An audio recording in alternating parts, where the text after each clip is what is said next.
Hello everyone, I'm Jaideep Singh Chahal. It's been a busy few days.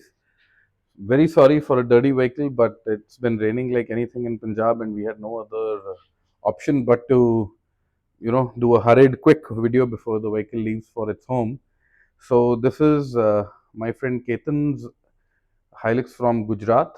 Uh, this vehicle is a purpose-built vehicle with a very specific requirement. So that is why, since this build is pretty different from other Hiluxes that we've done so far, so I really wanted to record a video. Even if it's dirty, I really wanted to record it for all of you. So uh, quickly briefing you on the purpose. This vehicle is supposed to be used as a safari vehicle in Ketan Bhai's resort, which is called Mara Gir. It's in the wilderness, in the Gir forest, and for some very special guests to take them around in the property.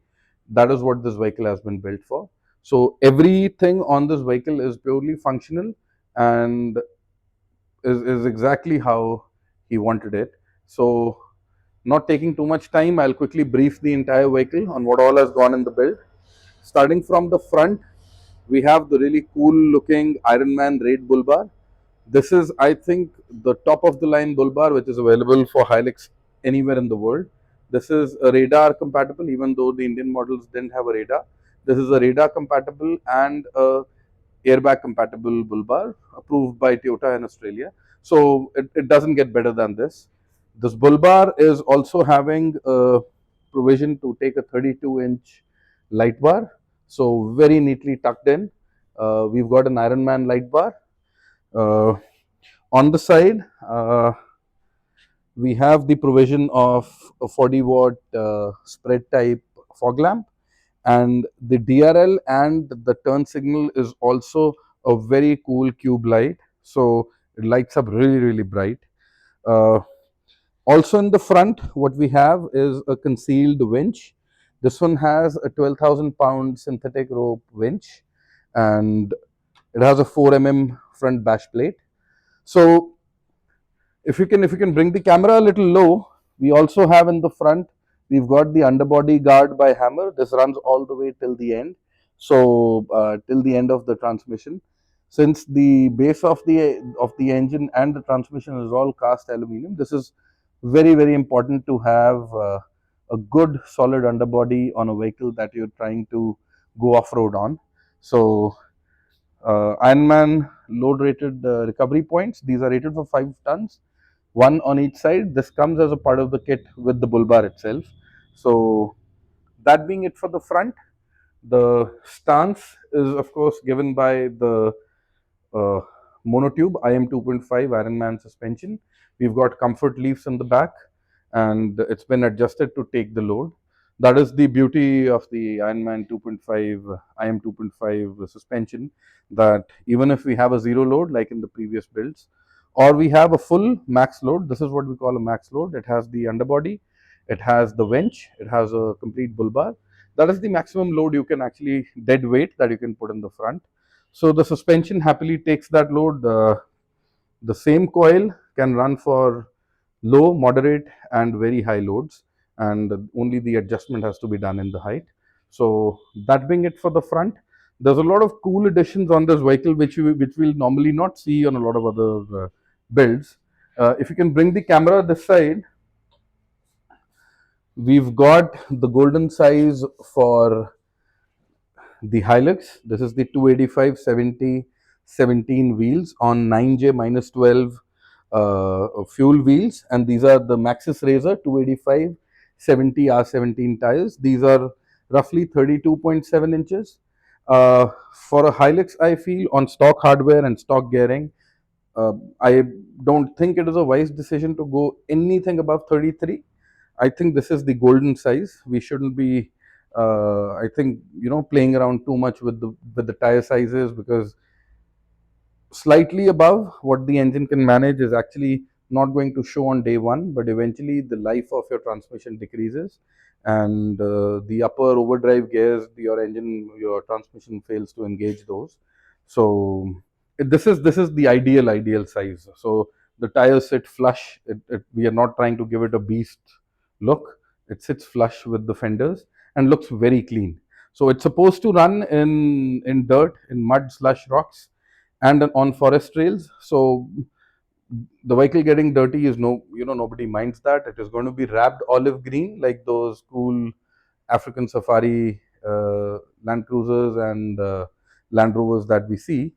Uh, Coming next to the side step, we've gone in for the hammer side step with a mesh on top because this is the least slip design that is there. And these crossbars on top are actually not to mount a tent or anything. These are for the spotter or the guide to stand on while he holds this. The guests, they sit in the back. So this was like the best purpose built no slip design. We've pushed it all the way in. And it's mounted on the chassis. We can pull it out by almost 2.5-3 inches to give enough footstep area. So that can be adjusted as per the requirement. So around the back is where the interesting stuff is. I think up till the front crew cab area, everything is pretty similar. There's not much differences. Uh, Coming around the back, we've got a hammer roll bar. Ketan bhai very specifically wanted this type of a model, but we've put this to a lot of use. Uh, if you can bring the camera around the back, I'll quickly show you what all differences have been made. You come this side. Yeah. So in the back, we've got a hammer bumper. The bumper has an integrated step with a tow hook as well. So for people who can jump right in or people who can climb over the tailgate, the bumper offers a pretty convenient step, and you can step into the loading area. Otherwise, we've got, I think, what is my favorite part in the build is that we had to integrate a step. So we've got a step which you can very comfortably take and climb into the bed. So this is seating for 6 people. So this is going to be comfortably accommodating 6 guests in the back. And the roll bar, even though it is mainly something which is of decorative purpose, we've still tried to take as much use as possible. We've got the cargo loading lights in the back. They are controlled in the cabin itself. We've got these two 40-watt floodlights on either side. So there's one on each side. These are the Ironman 40-watt cube lights. That's a simple brake lamp that comes as a part of the kit.